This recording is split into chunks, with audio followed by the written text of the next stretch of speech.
Madame Christine Revaud-Dallon. Merci beaucoup.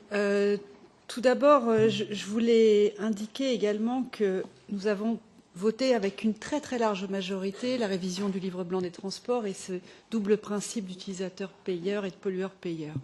Et on est dans une période, dans un an, il y aura des prochaines élections et à un moment donné, notre crédibilité, c'est aussi de respecter les engagements qu'on prend. Et ce rapport, mais comme beaucoup des rapports que nous votons dans cette commission des transports, sont l'application de ce que nous avions défini comme principe. Donc je crois que c'est effectivement très important. Je remercie les interventions des rapporteurs fictifs et on voit bien que les prises de parole ont porté sur ce que j'appelais les amendements de compromis encore en discussion. Donc ce qui est revenu, et nous le savons, c'était la question liée au coût de congestion.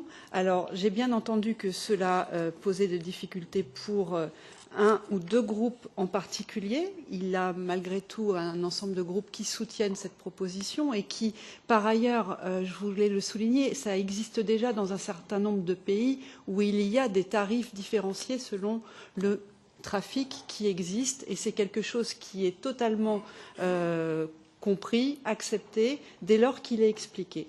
Donc c'est cette proposition-là qui émane de la Commission a déjà fait ses preuves et c'est un moyen aussi de faire en sorte qu'il y ait donc moins de trafic et donc moins de pollution. Donc il y a toujours cette idée derrière et ce n'est pas venu comme ça, une idée farfelue.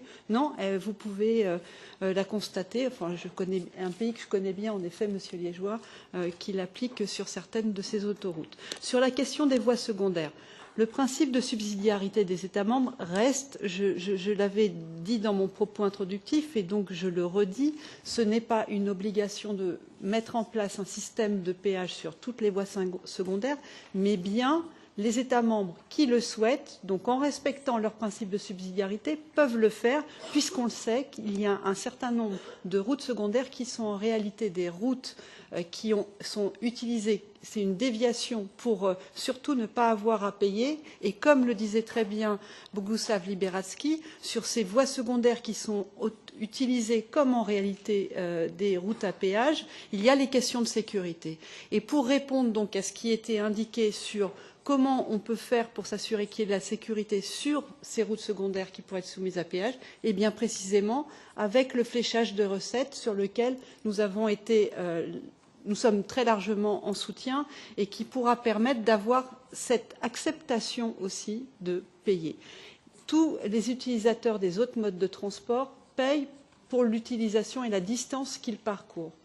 Il y a aujourd'hui, il reste encore dans certains pays, pas dans tous les pays de l'Union européenne, encore une exemption pour les véhicules légers, alors que ça existe dans beaucoup de pays de l'Union européenne. Donc il y a finalement aujourd'hui une inégalité. Et la proposition qui est faite, c'est d'harmoniser et de faire en sorte que tout mode de transport, y compris la voiture, puisque nous sommes là comme représentants des citoyens européens et pas uniquement des automobilistes, même si je pense que nous devons l'être tous, mais c'est une participation éco-citoyenne de tout le monde dans l'usage de la voiture, parce qu'elle pollue, elle utilise la route, donc elle va y participer, mais elle saura avec de quelle manière les recettes qui seront issues de ces péages permettront de revenir sur les transports. Tout est lié.